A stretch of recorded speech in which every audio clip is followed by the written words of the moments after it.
जय जिनेन्द्र।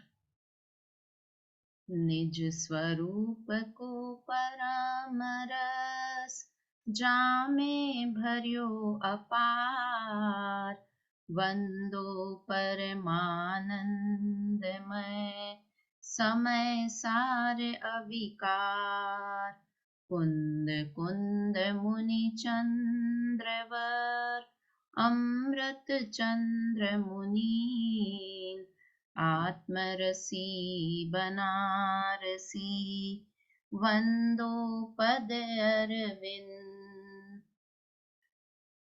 पंडित बनारसी दास जी कृत नाटक समय सार ग्रंथ के मोक्ष द्वार पर हम चर्चा कर रहे हैं। और कल हमने 4-5 छंदों की चर्चा की थी और ज्योति जी का था 17 नंबर छंद पे ही कह रहे थे ना वापस चर्चा करने के लिए। हाँ हाँ हाँ, तो एक बार 17 नंबर के छंद पे चर्चा करते हैं हम और फिर आगे बढ़ेंगे।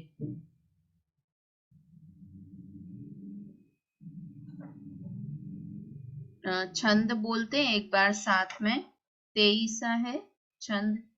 चेतन मंडित अंग अखंडित शुद्ध पवित्र पदार्थ मेरो, राग विरोध विमोह दशा समझे भ्रम, नाटक पुद्गल केरो।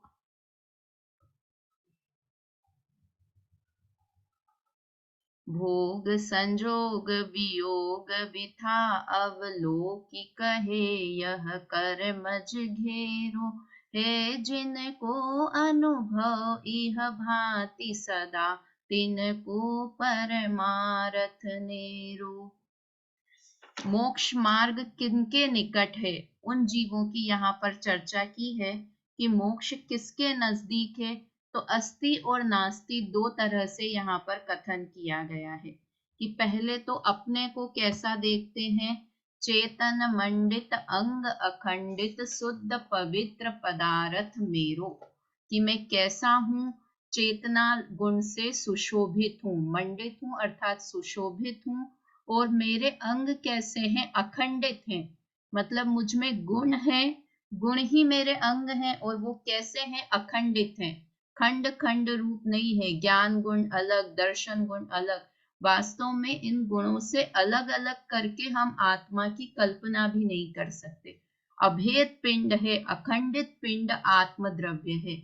और कैसा है, शुद्ध है, पवित्र है। और ऐसा पदार्थ ही मेरा है या मैं ही ऐसा आत्म तत्व हूँ। शुद्धता होना, पवित्रता होना और एक चेतना गुण से मंडित होना, ये मेरी खासियत है।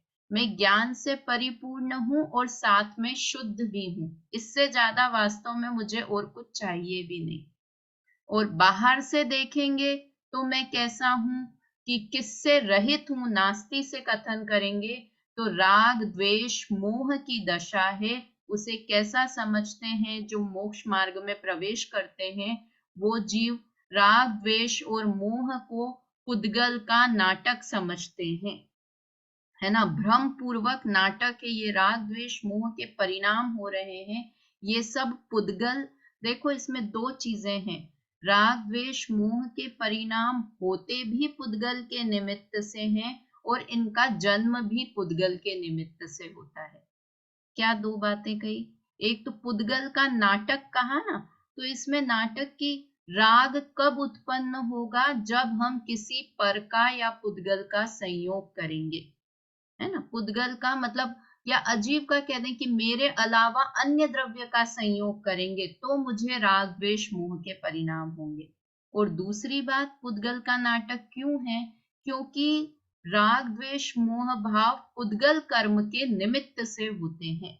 पुद्गल कर्म का उदय होगा, चारित्र मोहनी कर्म का उदय होगा तो राग द्वेष के परिणाम होंगे। दर्शन मोह कर्म का उदय होगा तो मोह के परिणाम होंगे। तो वास्तव में राग द्वेष मोह के परिणामों में चारों ओर पुद्गल ही फैला हुआ है ना। और कैसा मानते हैं कि ये भोग और संयोग जो दिख रहे हैं, भोगों का संयोग और वियोग जो हो रहा है, मुझे 5 इंद्रिय के विषय कभी मिलते हैं, कभी उनका वियोग होता है, तो उनको देखकर ये क्या कहता है, अवलोकी कहे यह कर्मज घेरो। कर्मज, कर्म, ज शब्द जन्म का सूचक है। जैसे अपन बोलते हैं ना, कमल का एक नाम आपने सुना होगा, पंकज। पंकज बोलते हैं कमल को, तो पंकज क्यों बोलते हैं? पंक मतलब होता है कीचड़, और ज मतलब होता है जन्म। जो कीचड़ में ही जन्म लेता है उसे कमल कहते हैं, वो पंकज है। पंकज नाम इसलिए है कमल का। तो यहाँ लिखा कर्मज, कर्म के कारण ही जिनका जन्म होता है। तो ये भोगों का संयोग हुआ, तो कर्म का उदय है इसलिए भोगों का संयोग हुआ। कर्म का वियोग हुआ तो मानते हैं कि ये कर्म का उदय है इसलिए इसका वियोग हो गया। मतलब जो मेरे हाथ में है ही नहीं, उन चीजों को लेकर मैं दुखी क्यों हूं? मुझे अच्छी अच्छी सामग्रियां मिली जो मुझे इष्ट लगती हैं, तो वो कर्म का उदय है। मुझे किसी अनिष्ट का संयोग हो गया, ऐसे व्यक्ति के साथ जीवन व्यतीत करने को हो गया कि जो मुझे बिल्कुल पसंद नहीं है, और कह दिया कि उसके साथ रहो, तो वो क्या है, अनिष्ट का संयोग। अब जिंदगी भर में उस चीज से दुखी रहूं, या ये मान लूं कि ये कर्म का उदय है, कर्म के कारण उत्पन्न अवस्था है। तो ऐसा मानकर वो समता भाव को धारण करते हैं।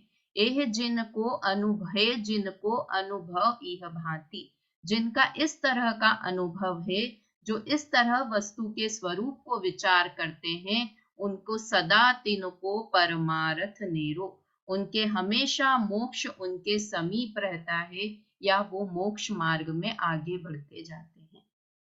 ठीक है ज्योति जी, आया समझ में? जी, हाँ थैंक यू। हाँ, वेलकम। तो इस तरह से दो तरह से यहाँ पे अस्ति और नास्ति, मतलब ज्ञानी जीव इतना मस्त क्यों रहता है, इतना खुश क्यों रहता है, किस चीज का बल उसे है कि वो अंदर में अपने आप को शुद्ध अनुभव करता है, और बाहर में संयोग वियोगों को ऐसा देखता है कि ये सब कर्म के उदय में है। संयोगों को भी और संयोगी भावों को भी, उन सब को कर्म का उदय मानता है। इसलिए खुश रहता है कि मेरा तो कुछ बिगड़ा ही नहीं है, राग द्वेष के परिणाम आ रहे हैं, किंतु मैं तो चेतना का पिंड हूँ, मैं ज्ञान दर्शन करने वाला हूँ। फिर कल हमारी एक बात चली थी कि चोर की बात चली थी कि मिथ्या दृष्टि को चोर क्यों कहते हैं।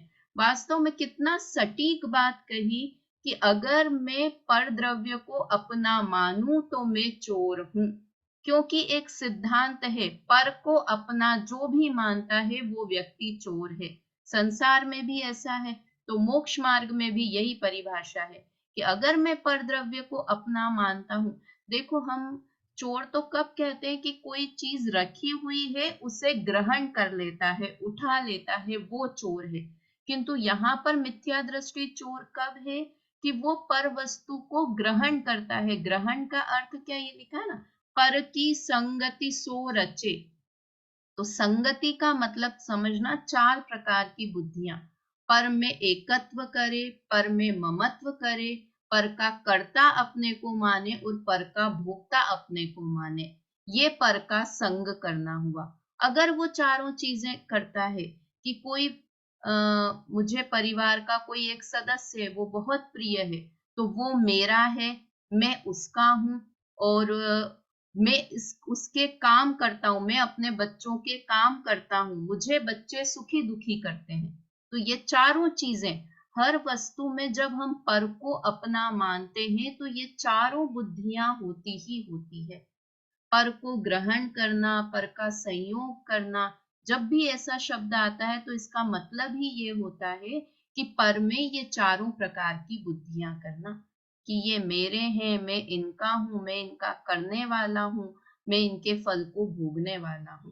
तो जो ऐसे पर की संगति को बढ़ाता है वो बंधन को प्राप्त होता है, वो जीव चारों गतियों में परिभ्रमण करता है। तो एक जीवन में एक सिद्धांत अपना लें कि जो मेरा है बस वही मेरा है। तो मेरा क्या है, मैं कौन हूं कि मैं एक आत्म द्रव्य ही हूं। अगर इसके अलावा मैं किसी को भी अपना मानता हूं तो मैं अनंत संसार को बढ़ाने वाला हूं।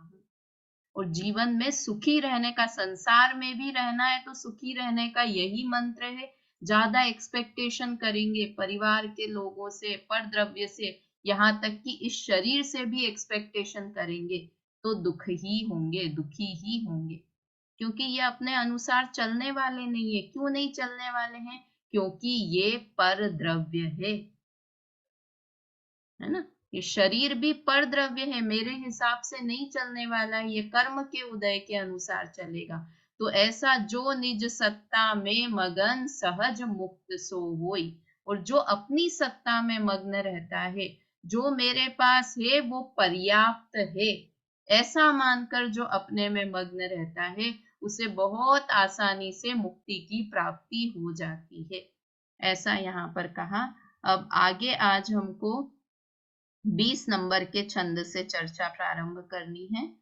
2-3 छंद हैं, एक टाइप के छंद हैं, मतलब उसमें एक सत्ता की ही बात की हुई है, तो उसे हम पढ़ते हैं।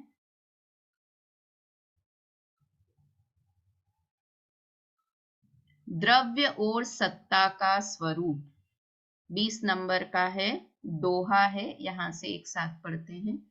उपजे बिन से थिर रहे, यह तो वस्तु बखान, जो मर्यादा वस्तु की, सो सत्ता परवान। इनको देखकर दो चीजें याद आनी चाहिए। एक जो अपन ने आपने मोक्ष शास्त्र में पढ़ा होगा, सत द्रव्य लक्षणम और उत्पाद व्यय द्रव्य युक्तम सत, ये दो चीजों को यहाँ पर इन दो लाइनों में बताया गया है। पहला, द्रव्य का लक्षण सत है, और सत का लक्षण क्या है? उत्पाद व्यय द्रव्य है। क्या कहा? द्रव्य का लक्षण सत है। सत है मतलब द्रव्य का अस्तित्व है, उसकी सत्ता है, उसकी आइडेंटिटी है। और उसका लक्षण, सत का लक्षण क्या है? उत्पाद व्यय द्रव्य युक्तम सत, है ना। 5वें अध्याय के सूत्र हैं ये दोनों, सत द्रव्य लक्षणम और उत्पाद व्यय द्रव्य युक्तम सत। द्रव्य का लक्षण सत है और सत का लक्षण उत्पाद व्यय द्रव्य है। तो यही यहाँ पर वो ही बताया है, और इसकी चर्चा आगे के 2-3 छंदों में की है। उपजे बिन से थिर रहे, यह तो वस्तु बखान, जो उपजती है, उपजती है मतलब उत्पन्न होती है, उत्पाद होता है जिसका, फिर विन से मतलब नष्ट होती है, व्यय होती है, यह तो और स्थिर रहती है, किंतु फिर भी स्थिर रहती है, यह तो वस्तु बखान, उसे वस्तु कहते हैं। वस्तु मतलब द्रव्य कहते हैं। जो उत्पन्न हो, व्यय, जिसका उत्पाद हो, व्यय हो और स्थिर रहे, ये तीनों चीजें जिसमें हैं उसे वस्तु कहते हैं, द्रव्य कहते हैं। जो मर्यादा वस्तु की, सो सत्ता परवान, और यही उस वस्तु की मर्यादा है। मर्यादा है मतलब लिमिटेशन है, कि एक वस्तु में ये ही चीजें होती है, उत्पाद भी होता है, व्यय भी होता है और द्रव्य भी रहता है। सुनने में आश्चर्य लगता है कि ऐसे कैसे है कि उत्पाद भी हो और व्यय भी हो और द्रव्य भी हो। तो इसको एक छोटे से सेंटेंस से अपन समझ सकते हैं कि आप बदल गए हो, बेला जी आप बदल गए हो। ये सेंटेंस बोला तो इसमें उत्पाद, व्यय और द्रव्य तीनों आ गए। विचार करके देखें, आप बदल गए हो मतलब आप तो वही हो जो मैं 5 साल पहले जिन बेला भाभी को जानती थी, आप तो वही हो। और बदल गए हो मतलब चेंज भी हो गए हो, बदल गए हो मतलब जैसे अपने जीवन में भी होता है कि हम हैं अभी, और बचपन हमारा चला गया है और जवानी हमारी आ गई है, किंतु हम वही के वही मनुष्य हैं। तो मनुष्यपना रहना ये ध्रुव्यता का सूचक है ना। बालकपने का नाश होना ये व्यय का सूचक है, और जवानी का आना ये उत्पाद का सूचक है। तो हर द्रव्य में, ये तो हमने एक बाहर की दशा की बात की, किंतु आत्मा में भी, आत्म द्रव्य में भी जो भी द्रव्य है उन सब में उत्पाद भी होता है, व्यय भी होता है, किंतु वस्तु द्रव्य रूप से वैसी की वैसी बनी रहती है। यह वस्तु की खूबी है, ये वस्तु की मतलब पर्याय है। पर्याय का उत्पाद और व्यय होता है, किंतु वस्तु वैसी की वैसी ही रहती है, ध्रुव्य ही रहती है, वैसी की वैसी नहीं, वही की वही रहती है। वस्तु नहीं बदलती है, बस उसमें उत्पाद और व्यय होता रहता है। जब भी उत्पाद व्यय की चर्चा है तो बस ये एक सेंटेंस याद कर लो, आप बदल गए हो। ये तीन चीज याद रखेंगे तो समझ में आएगा कि ध्रुव्य भी है, उत्पाद भी है और व्यय भी है। तो इस तरह से ये है। अब इसी को ही आगे 2-3 छंदों में बता रहे हैं, अपन उसको देखते हैं। इसका अर्थ पढ़िए आरती जी, इसका अर्थ पढ़िए इस दोहे का। जो पर्याय से उत्पन्न और नष्ट होता है परंतु स्वरूप से स्थिर रहता है उसे द्रव्य कहते हैं, और द्रव्य के क्षेत्र अवगाह को सत्ता कहते हैं। हाँ, मतलब जो द्रव्य के क्षेत्र में ही रहे, जो द्रव्य से अलग नहीं रहे, तो आइडेंटिटी है या वस्तु है, दोनों एक ही। सत्ता है, सत्ता शब्द अभी अपन इसमें पढ़ेंगे आगे के छंदों में तो और क्लियर होगा। ये 5-7 छंद अभी सत्ता से रिलेटेड ही आने वाले हैं, तो इसको पढ़ते हैं तो और ये वाला छंद और क्लियर होएगा। षट द्रव्य की सत्ता का स्वरूप।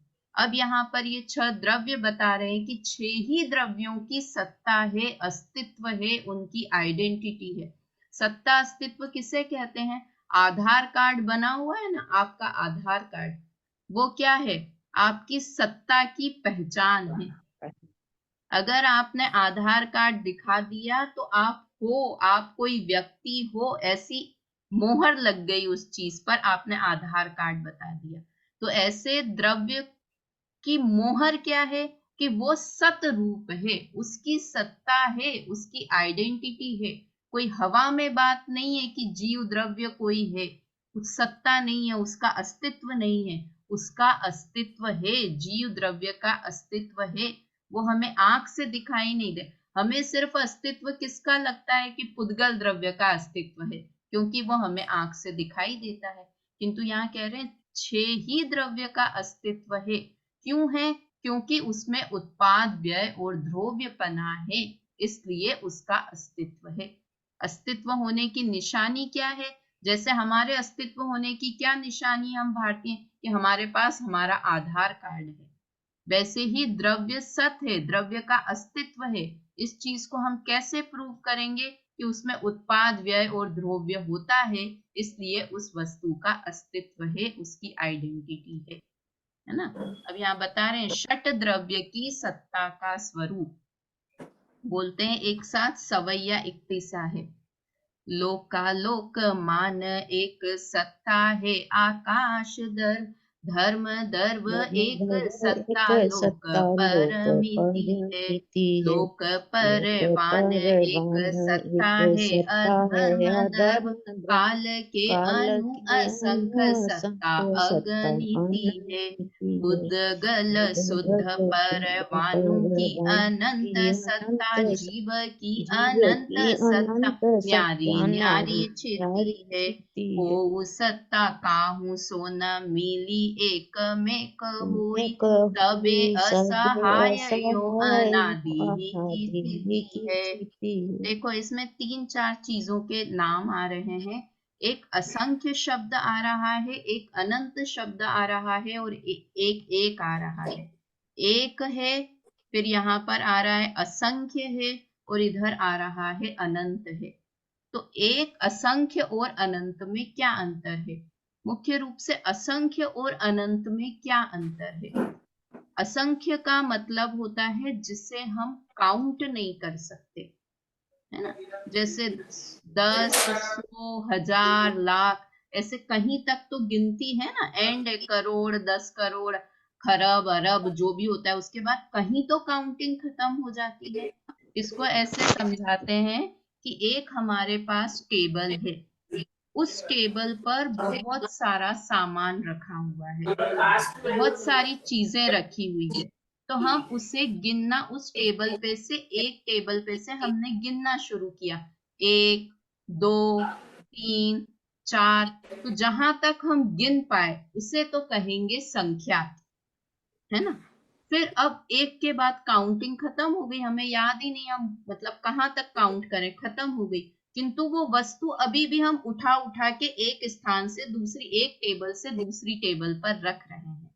और अगर ऐसे उठा के रखते रखते जहां तक हम काउंट कर पाए वो तो संख्या थे, किंतु हम उस टेबल पे से वस्तु उठा के एक जगह से दूसरी जगह रखी और वो खत्म हो गई, तो उसका नाम असंख्यात है। हमें काउंटिंग नहीं याद है, किंतु वो वस्तु खत्म हो जाए, एंड हो जाए, उसका नाम असंख्यात है। और अनंत क्या है कि हम एक टेबल पे से दूसरी टेबल पे सामान रख रहे हैं, किंतु वो टेबल कभी खाली ही नहीं हुई, उसका नाम अनंत है। समझ में आया? संख्यात, असंख्यात और अनंत। असंख्यात का अंत तो होता है किंतु हम उसे काउंट नहीं कर सकते हैं, और अनंत वो चीज होती है जिसका अंत ही नहीं आएगा, वो टेबल कभी खाली ही नहीं होगी, अनंत रहेगी, तो वो अनंत की काउंटिंग है। ठीक है, तो जब भी हम द्रव्य की चर्चा करते हैं तो 3 शब्द आते हैं, संख्यात, असंख्यात और अनंत, है ना। अब यहाँ पर भी जो हम बात करेंगे तो एक तो 6 द्रव्य की बात कर रहे हैं। 6 द्रव्य कौन कौन से हैं बताने की जरूरत नहीं है, आप लोग यहाँ तक आए हैं नाटक समय से, तो जीव, पुद्गल, धर्म, अधर्म, आकाश और काल, ये 6 द्रव्य हैं। अब यहाँ पर हम जो चर्चा करेंगे वो 6 द्रव्य की काउंटिंग कितनी है, कितने हैं वो संख्या में, उसकी बात करेंगे अपन, है ना। तो देखो, और उनकी सत्ता कितनी है, सत्ता क्या है वो अभी आपको समझ में आएगा। लोकालोक मान एक सत्ता है आकाश द्रव्य। आकाश द्रव्य कितना है, एक है, काउंटिंग में एक है, और उसकी सत्ता कितनी है, वो फैला हुआ कितना है कि लोक और अलोक दोनों में उसकी सत्ता है, उसका अस्तित्व है ना। आकाश द्रव्य एक है और उसकी लोक और अलोक दोनों जगह उसकी सत्ता है। धर्म द्रव्य एक सत्ता लोक परमिति है। धर्म द्रव्य संख्या में कितना है, एक है, और उसकी सत्ता कितनी है कि वो पूरे लोक में फैला हुआ है। लोक प्रमाण उसकी सत्ता है, उसका अस्तित्व कहाँ तक है कि वो पूरे लोक में उसका अस्तित्व है, उसकी सत्ता है। फिर लोक परवान एक सत्ता है अधर्म द्रव्य। अधर्म द्रव्य कितना है, काउंटिंग में एक है, किंतु उसका फैलाव, उसकी सत्ता, उसका अस्तित्व कहाँ तक है कि वो भी पूरे लोक में फैला हुआ है। काल के अनु असंख्य सत्ता अगिनती है। अब काल के अणु कितने हैं, असंख्यात है, और उनकी सत्ता कितनी है कि अनगिनती, मतलब असंख्यात। अनगिनती अभी शब्द बताया था ना मम्मी, अनगिनती किसको बताया था कि जिसकी हम काउंटिंग नहीं कर सकते हैं, मतलब असंख्यात। अनगिनती का अर्थ हुआ असंख्यात, गिनती मतलब हम जिसकी गिनती कर सकते हैं वो संख्यात, और अनगिनती मतलब हम जिसकी गिनती नहीं कर सकते पर वो अनंत नहीं है। तो काल द्रव्य कैसे हैं, असंख्य हैं, उसमें असंख्य किसमें, मतलब उनकी एक है, दो है, तीन है, कितने हैं, असंख्यात है, और उनकी सत्ता भी कितनी है, असंख्यात है। अभी इसको मैं और अच्छे से समझाऊंगी, एक बार इसका अर्थ कर लेते हैं पहले। पुद्गल शुद्ध परवाणु की अनंत सत्ता। पुद्गल एक शुद्ध पुद्गल, एक शुद्ध पुद्गल को क्या बोलते हैं, परमाणु। जब परमाणु मिल जाते हैं तब उसका स्कंद बन जाता है, तो वो अशुद्ध पुद्गल हो गया। ये जितना हमें दिखाई देता है ना जो कुछ, वो अशुद्ध पुद्गल है।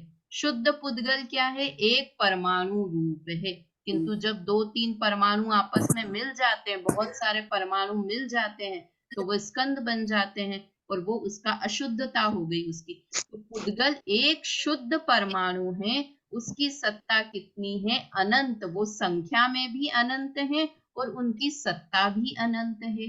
जीव की अनंत सत्ता न्यारी न्यारी छिती है। जीव संख्या में भी कितने हैं, अनंत हैं, और उनकी सत्ता भी अनंत है। अब आपको एक ये प्रश्न होना चाहिए कि ये संख्या और सत्ता में क्या अंतर हुआ?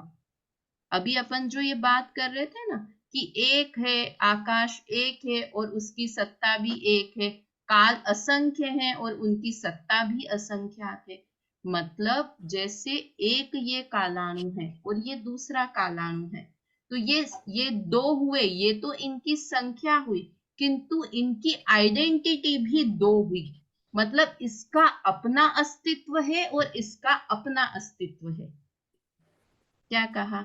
जैसे अपन बोलते हैं ना, भारत के लिए एकता में अनेकता भारत की विशेषता, है ना। तो एक एक है, हम सब एक एक हैं। मैं अलग हूँ, आरती जी अलग है, सुशीला आंटी अलग है, मम्मी अलग है, बेला जी, सब लोग अलग अलग हैं, एक एक करके। और सबकी आइडेंटिटी कितनी है कि सत्ता अलग सबकी अलग। आइडेंटिटी भी अलग अलग है।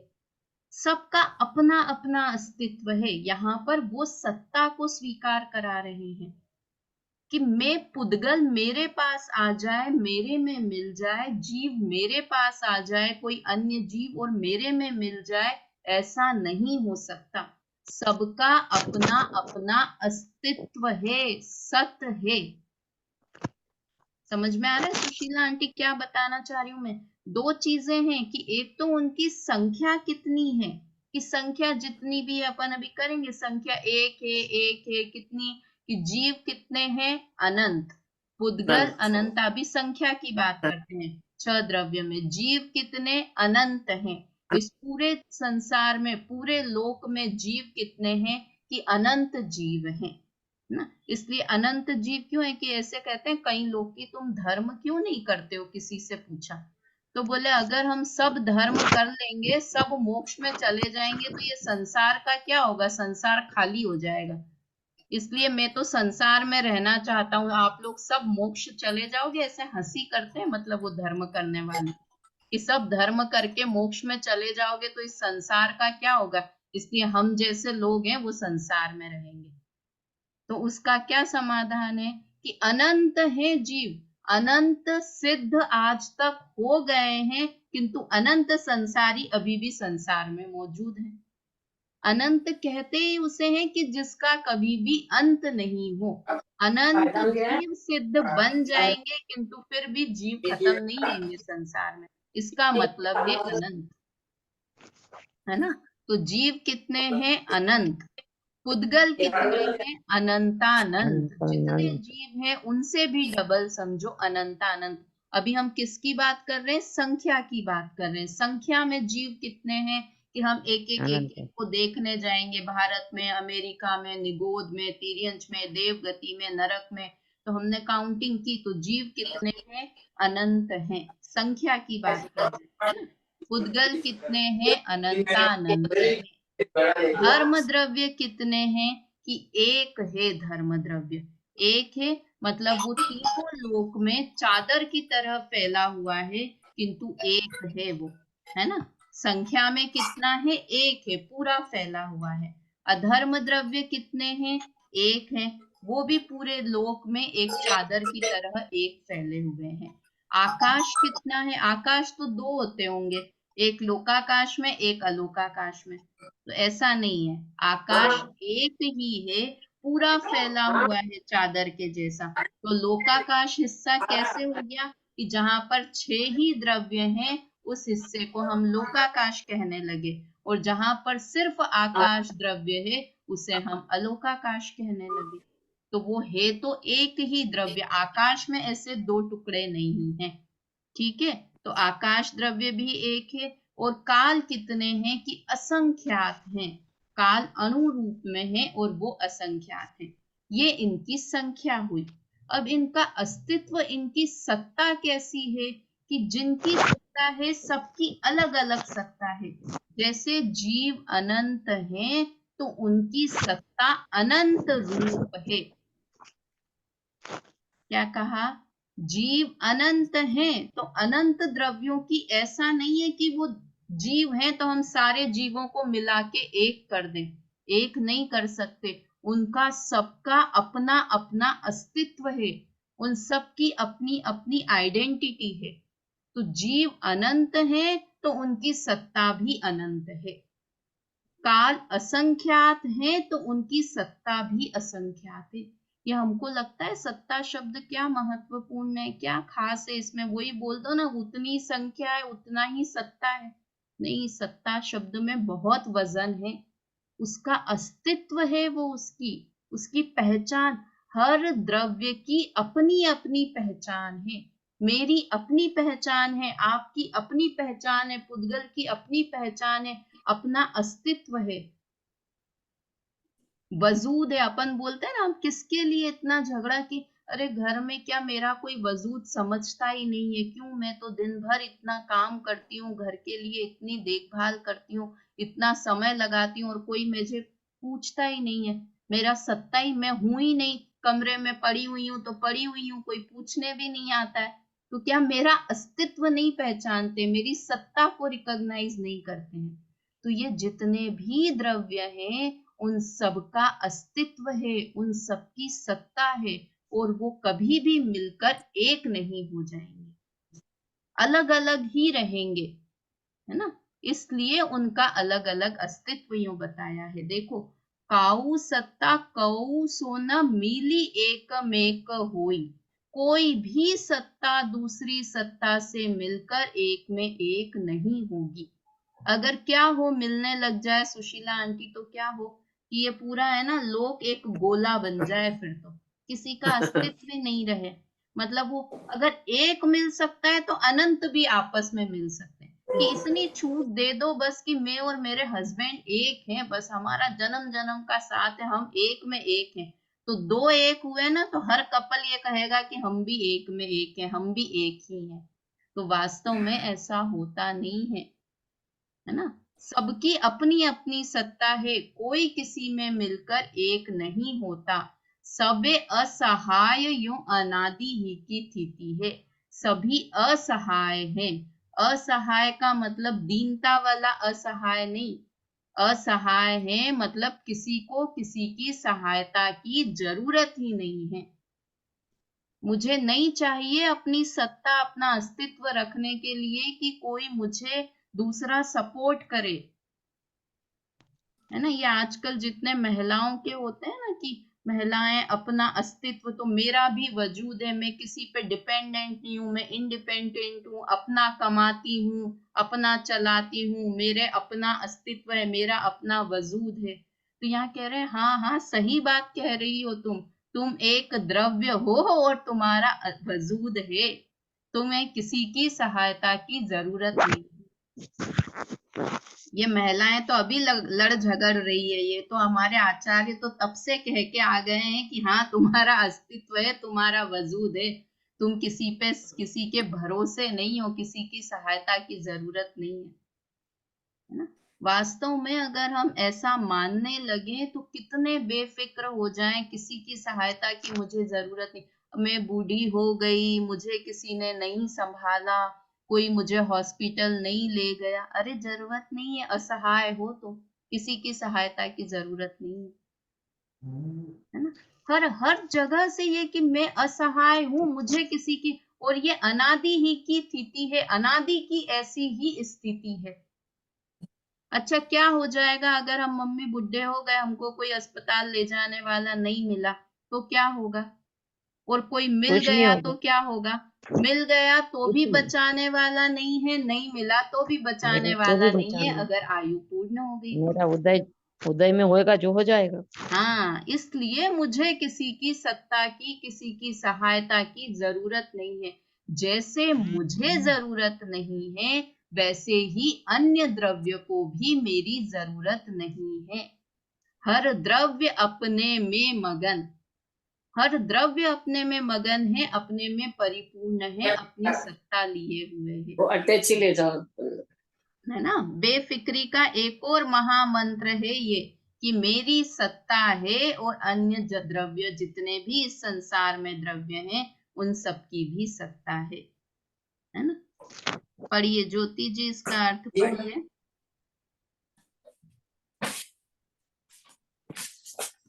हाँ, एक मिनट।